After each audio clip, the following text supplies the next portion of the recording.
Yeah, they don't do formal seminary training like many Christian churches do. So in that sense, there's not formal training. There are some texts. One book that you might want to get a hold of that could help you is one that Steve and I actually worked on together called The Amish Way, and we talk especially in the first chapter, about some of the sources that they use for kind of developing their theological framework. And one of the important texts is a confession of faith that was written in the 1630s called the Dordrecht Confession of Faith. Now, that particular confession actually was written by Dutch Mennonites before the Amish even existed as their own group, but the Amish have used that Dordrecht Confession of Faith throughout their long history. So, you could look at that gives some theological framework of at least some key items that all Amish groups would share together. I mean, all Amish groups rely on the Dordrecht Confession of Faith as kind of a framework for their faith. There are other texts that Amish people would use as well, besides that, and of course the Bible. And they read the Luther Bible, correct? In German. Yeah, in German, right. I mean, they use that in formal worship settings, although people would read English, usually King James as well. So ordinary Bible reading at home might be out of the King James as opposed to the German Bible. But the German text is the one that's used in their Sunday worship services. Interesting. Yeah, there's some overlaps. There would have been some Anabaptist leaders that were in some ways connected to the peasant revolt. So, there's just a lot of stuff going on in the 16th century that kind of gets mixed together in terms of economic concerns and theological concerns. But the Amish, would much more trace their emergence and their commitments to some of the early Anabaptists that would not have been involved in the peasant revolt. You ask about Michael Sattler, I think in one of your email questions, and that was an early Anabaptist who would have rejected some of the violence of the peasants' revolt. He would have been involved in the creation of a confession called the Schleitheim Confession. That's actually a 7-article confession of faith that was produced in 1527. In other words, that was produced about 100 years before the Dordrecht Confession of Faith. Now, I'm not sure Amish people, even Amish ministers, are all that familiar with the Schleitheim Confession of Faith, but some of the articles that are raised there, that they would definitely be in tune with that 7-article confession of faith. Is there like a kind of typical way they understand their history, like maybe a Orthodox book that they're like, this is kind of our, the story that we come from, or just any kind of standard text? Probably the most important historical text for the Amish has been a text called Martyr's Mirror, which is a martyrology that was published in 1660, and Amish families continue to often have a copy of that book in their homes.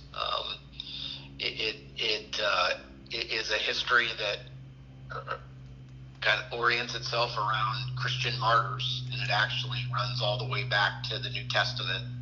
But a lot of the book focuses on 16th century martyrdom. And so, their heroes of the faith are people that are found in that text, though you should be aware that it's a pretty staunchly anti-Catholic text, Yeah. in the sense that the story of this history basically says things went wrong at the time of Constantine's conversion, and from that point on, it was Christians with the support of the emperor that were persecuting oftentimes more faithful Christians than what they were. And so it kind of follows that story of Christian martyrdom that was usually in the course of this book. It's martyrdom being meted out by the established church, i.e. the Roman Catholic Church. And that continues into the 1600s with the Anabaptists.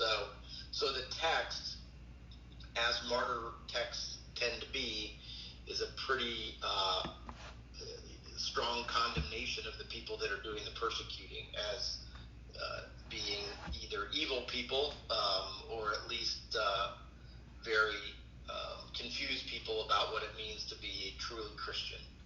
And so, that's the flip side to the Amish/Anabaptist devotion to both nonviolence and their commitment to keep their church separated from the power of the state, which kind of go hand in hand in the Anabaptist tradition. You don't let the church, or you don't let the state decide, what your church ought to be doing, and you don't lend your aid to the state in terms of providing soldiers for the state to fight its wars.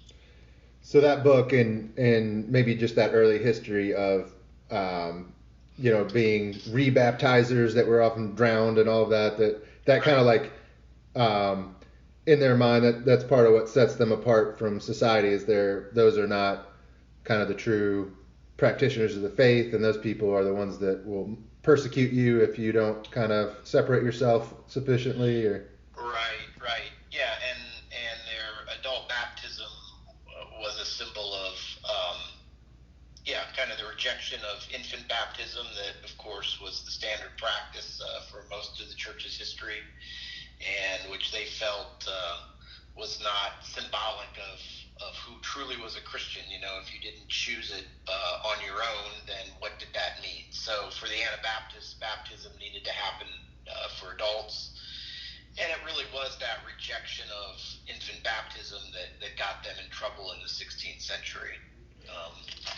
So anyway, again, we outlined some of this in the first chapter of our book, The Amish Way.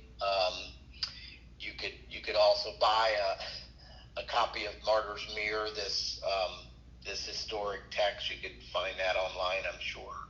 Yeah. I actually published about 2 years ago a history of the book Martyr's Mirror, talking about its how it was assembled, its publishing history, how it's functioned in Amish and Mennonite life. So in addition to, the Luther Bible, the Martyr's Mirror, maybe those confessions, are there other kind of key books that would be on the library shelves of a Amish bishop or elder? Or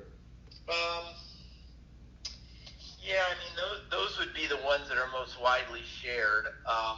They do have a prayer book called Die Ernsthafte Christian Slick,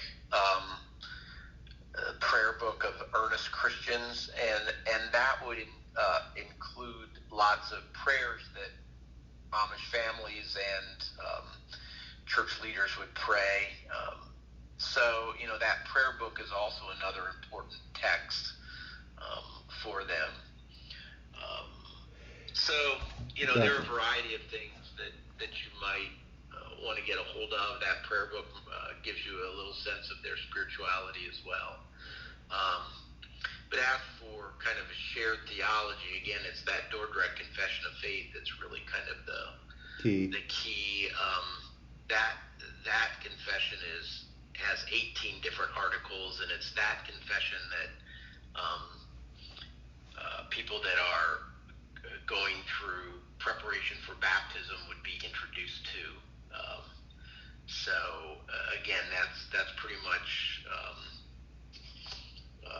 universal in Amish life, that if you're preparing for baptism, the ministers are reviewing the Dordrecht Confession of Faith with you. So, I mean, that's really the key theological text as far as Amish life goes.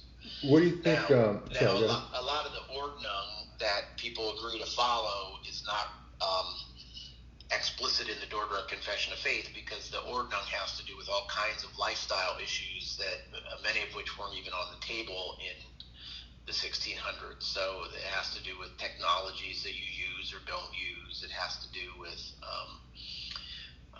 different practices in the church. So the Ordnung that you're following, which is congregation specific, is in some ways connected to the Dordrecht Confession, but it's not explicit in the Dordrecht Confession in the sense that each church kind of sets rules and regulations for a lifestyle on their own. So with the Ordnung, I guess a question I had was, when all these communities are making their decisions on maybe, this technology, maybe used in these circumstances, but, they have the parameters. What's the measuring stick they're using? Is it like how that activity might affect their relationship with their family or their community or God? Or yeah, I mean, that's one of the things that's on the table. I would say that kind of the framework is,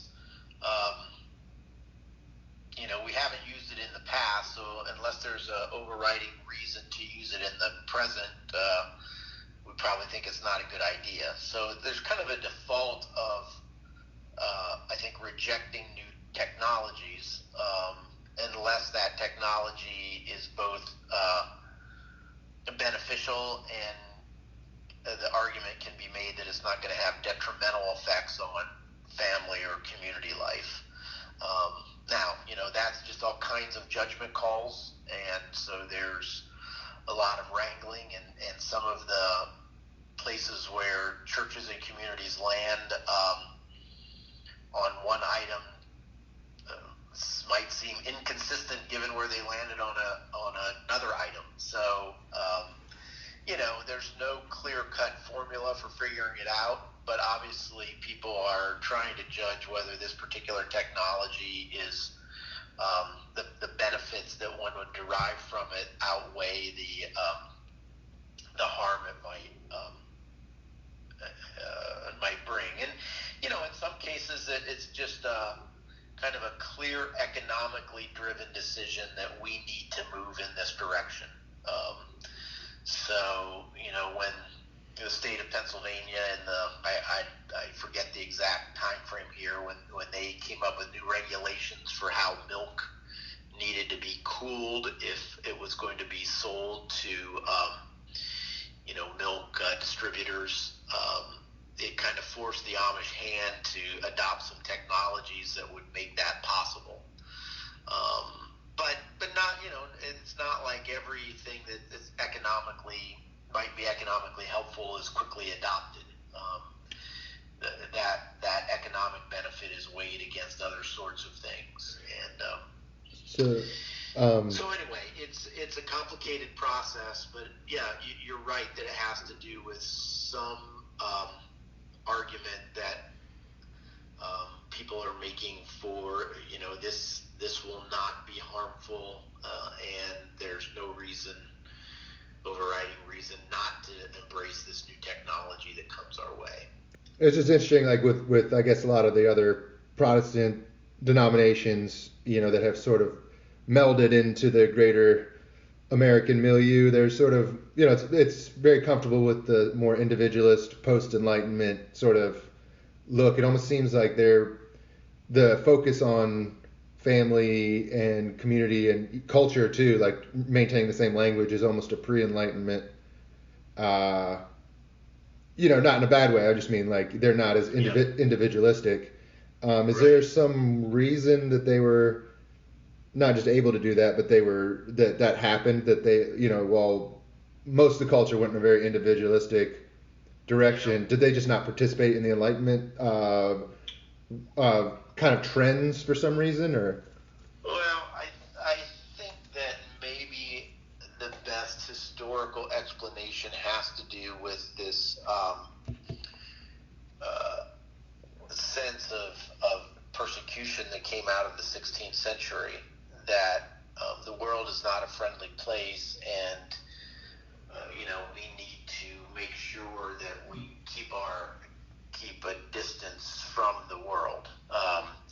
Now, there were others that came through that persecution that generations later have moved away from kind of a separatist identity and become much more mainstream. And so you will find a lot of Mennonite groups that are, for all practical purposes, assimilated into white middle-class American culture. So, history in that sense, the persecution wasn't determinative, but at least set a framework where Amish groups and the beginning of the Amish tradition was a reaction against some other Anabaptist groups, Mennonite groups, that they felt had become too worldly.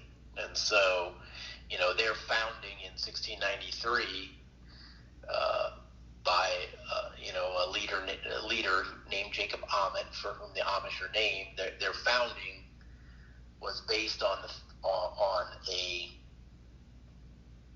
reaction against Anabaptists who had become too world embracing. So in a certain way, that resistance to assimilation is part of the Amish DNA. I mean, it's kind of been passed down from generation to generation, and there's become over the centuries a respect for tradition, and part of that respect for tradition means that we will live our lives in the way that our parents and grandparents did, unless there's a good reason not to. And that can easily be overstated.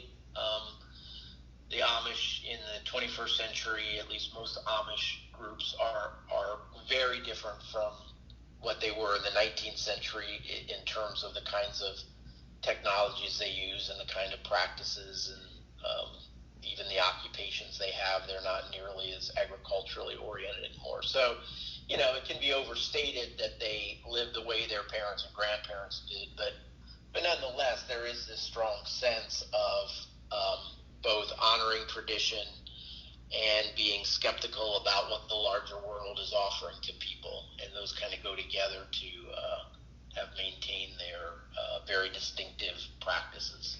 And at least making those decisions in a very, intentional way as a community, rather than just, right. Oh, the internet's here, I'm going to get the internet. It's like, hey, right. what is this thing? Let's talk about it. It seems very intentional that way. But right, and I think it is fair to say that the Amish have granted the authority to the church to be making those decisions. That is, you don't assume that, well, we'll do it this way, and the other Amish family in our church will do it that way, and that's fine. The assumption is, as a church, we make these decisions together. Now, that too can be overstated, because there are certain technologies that aren't always readily apparent, that some people will begin using without first getting permission from the church. And so sometimes these practices begin and the church doesn't decide on it, and then it's much harder for the church to decide, we're not going to allow anybody to use whatever that technology might be. The cat's out of the bag. And that's kind of the ongoing case with cell phone usage in Amish communities,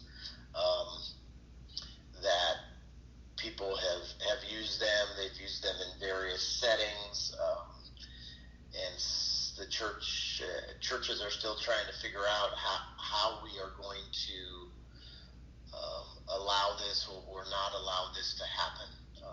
The technology's changed so quickly, so what used to be a cell phone you'd carry around just to make phone calls with, now it's Little a computer. smartphone that gives you access to all these things that historically the Amish have not wanted people to have access to. So, it used to be you didn't have electricity, you couldn't have a television, and you couldn't have a laptop, and you couldn't search the internet. Well, now these little things you carry around in the pocket offer all those things. So that's been an ongoing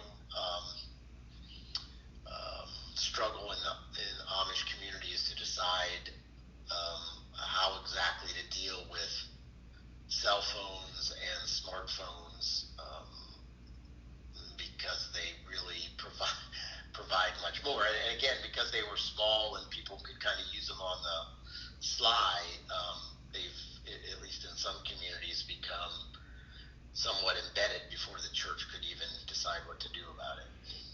And I guess in terms of the kinds of things that they would see, music and movies, is there art? I guess is there? I just haven't really seen it, I guess, but maybe like in terms of entertainment and creativity and the arts, is that something they sort of frown on as like you shouldn't be like writing stories or painting or things like that? Yeah, I mean, I think the creativity comes out in various ways. So there may be particular artistic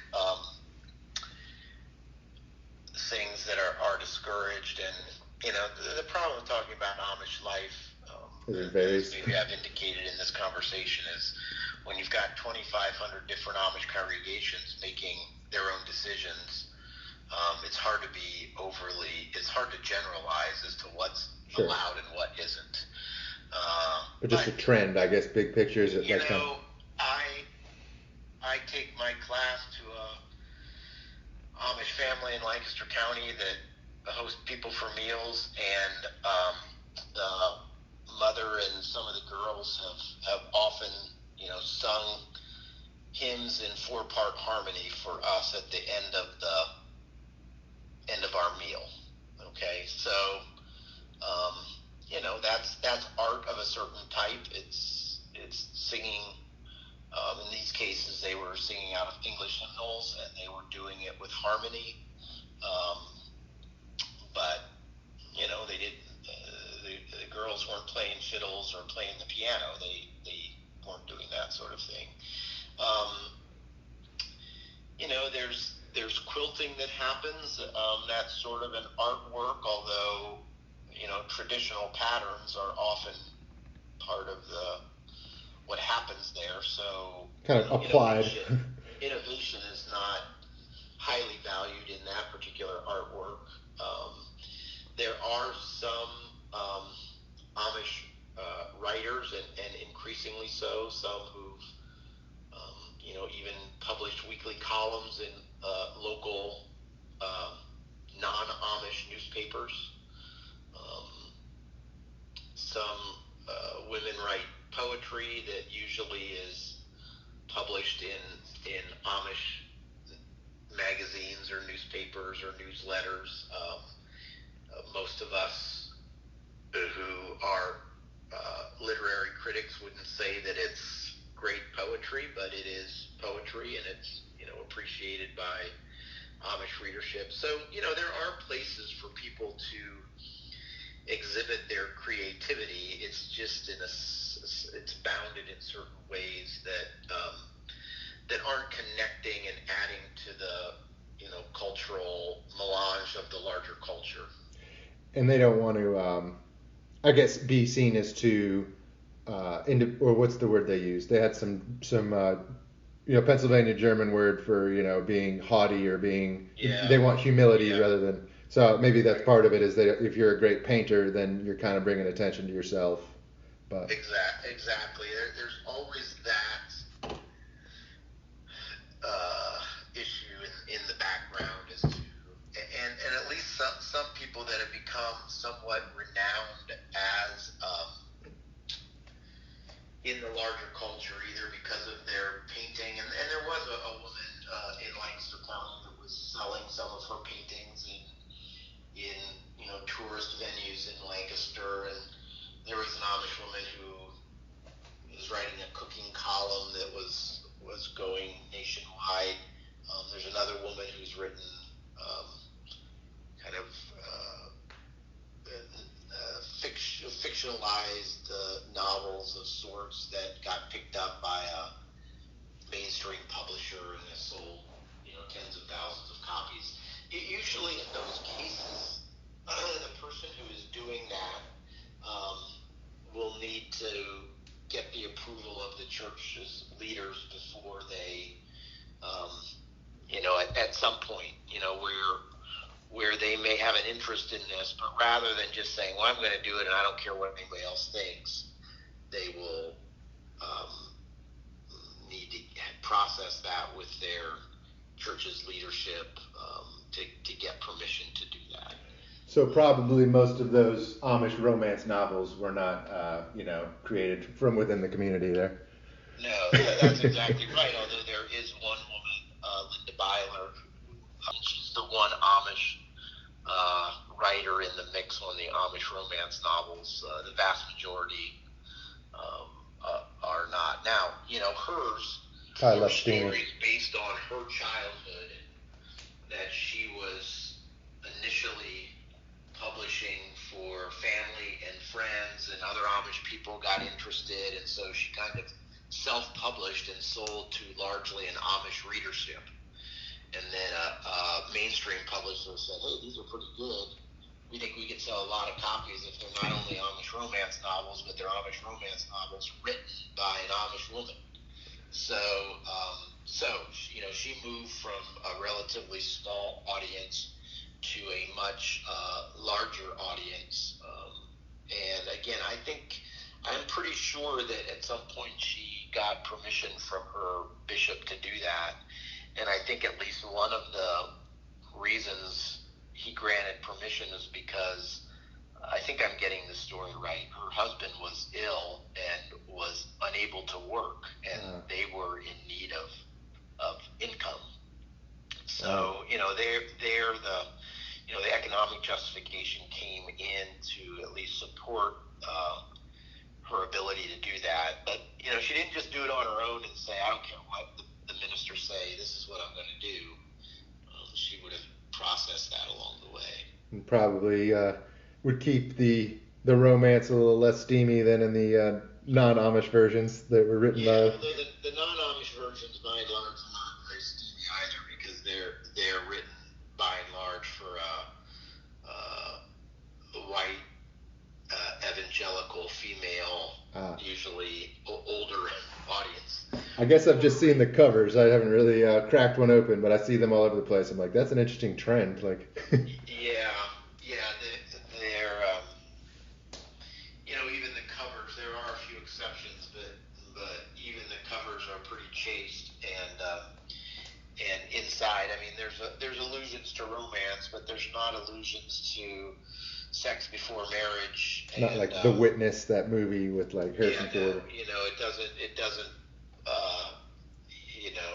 get it hot and steamy like Harrison Ford and I forget what her name was. So anyway, they're pretty chaste, and of course Linda's would be very chaste as well. They just happen to be written by an Amish woman. On a slightly different topic, so with the arts and creativity, maybe there's some limitation there. What about with like higher learning and professions that require graduate degrees? They probably don't.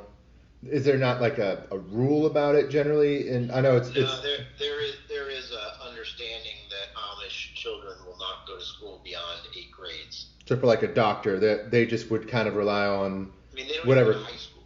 Yeah, they don't go to high school. They don't go to college. They don't go to professional school. And so, but they will, go see a doctor who has a, degree in medicine. So, they'll take advantage of other people's expertise. But, yeah. But they don't acquire that expertise. And again, I mean, it's not just that they don't go to college. They don't go to high school either. Yeah, that Wisconsin versus Yoder case, I remember it was sort of like, they had to fight to be able to not send their kids on past that. Yes, that was a religious exception granted to the Amish community that, does not apply to other Americans.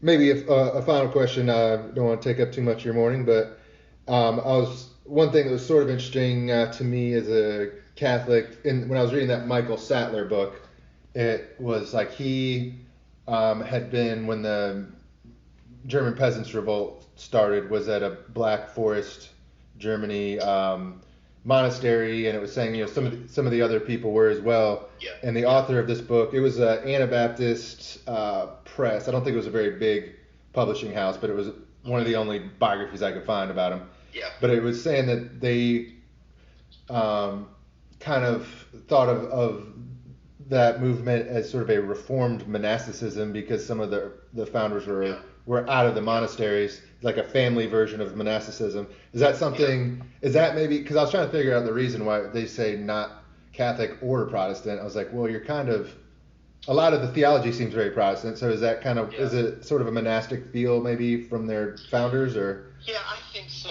And you can find certain other things that Protestants, in the sense of having become more individualistic. I mean, there's a lot of literature out there about Protestantism as kind of the beginning of the religious self, where individuals are empowered to be making this decision on their own, and that can be overstated too. But at least the idea was, until the Protestant Reformation, which created choices for people were not choosing religion on their own. They were born into a tradition, and they stayed in that tradition. And in some ways, the Amish and Anabaptist tradition, particularly early on, even though in many ways it was very anti-Catholic, it retains certain elements of Catholicism, such as, they continued to have bishops, and they continued to believe in excommunication, and they continued to believe in church discipline, and in some ways they tried to downplay the importance of the individual in a way that it would also have been true of Catholicism, where the church has authority over your life in many ways. So that's part of it. I think you're also right in terms of the monasticism. I mean, Anabaptists would have looked at Catholicism in the 16th century as not a very robust religion, in the sense that many ordinary people born into the Catholic Church, it wasn't a real central part of their life. Sure, they went to Mass and they went to confession maybe once a year, but it was not a very robust part of their lives, although it was for Catholic monastics. And again, there's a lot of literature out there about how Catholicism kind of acknowledged that ordinary people would be not very committed Christians, but at least we have the monks and the monastics who take the Christian faith super seriously and orient every hour of their day around their faith. And I think that some people said, Anabaptism is kind of a form of Protestant monasticism, in the sense, and this would be true of the Amish. There's kind of an ascetic lifestyle of rejection, and all of life revolves around your Christian faith. So that's kind of a long answer to say, I mean, there is some truth to that the Anabaptist tradition continues to retain certain elements of Catholicism and doesn't jump fully on board with Protestant individualism. Yeah, the works, kind of works-based stuff, or sorry, go ahead. There's more of an emphasis on the importance of works, as opposed to only like faith in the kind of trivial sense that faith is just kind of a belief in the right things, and that's all I really need to be a Christian. So there is, in the Anabaptist tradition, a stronger emphasis on how are you living out your life, and really indicating dictates whether you're truly Christian or not. So, yeah, I mean, in that sense, there's more of a resonance with a Catholic emphasis on it's not enough just to believe things, you have to be doing particular things as well. Now, I would say that almost every Protestant tradition that's come down the road has says, well, yeah, we're not Catholic, but we're not like all those other Protestants. So almost every Protestant tradition wants to say, we're not Catholic and we're not Protestant, we're this thing. Like the Anglican. And I understand them, but I'm like you. I would say, well, the Amish are a Protestant tradition. So to say they're neither Protestant or Catholic is not quite right. But sure, they have particular emphases that push against certain standard understandings in Protestantism. So, they're Protestants with a difference, like all Protestants are. There's not just one way to be Protestant. We're all Protestants with a difference when we look at other Protestants around us. But probably each one of them wants to see themselves as taking that tradition and then correcting the things that needed to be corrected, where all the other versions probably went off the rails somewhere, but we were taking the Orthodox faith that was still there and making the correct tweaks. So Luther did a good job as far as he went, but even the Lutherans didn't get it quite right. So we're going to become something else, and it's why there's 50 different Baptist denominations, because certainly all the Baptists that came before him didn't quite get it right. So but it is interesting to read, and you're from North Carolina. I have a colleague who teaches, I think, at Davidson, and she recently went to the doctor in North Carolina, and she needed to indicate her religious identity on this information sheet at the doctor's office. And the 4 options were Catholic, Protestant, Baptist, and other. Baptist. So when you're in North Carolina, there's 4 ways to be religious. You can be Protestant, Catholic, Baptist, or something else. So those were her options, and she found that very funny, that the Baptists were not, why do you add Baptists along with Protestants? I mean, aren't Baptists Protestants? So she and some other colleagues and I had this long conversation about, these Baptists who don't think they're Protestants, and one guy grew up Baptist. So that makes all kinds of sense to me. I remember going to church hearing that same thing. We're not Protestants, we're Baptists. And I can enter in. I remember that. I grew up Mennonite. We said we're not Protestants, we're Mennonites. So it's pretty standard to hear that sort of argument unfold. Well, I grew up Episcopalian, and the whole Anglican tradition, they always say we're the Via Media. We're not quite Protestant. No, you guys aren't anything. Or you're everything. Who knows? You're right there in between. So yeah, that's another interesting dynamic in the whole mix. So definitely. Well, I really appreciate you taking the time to go through all that.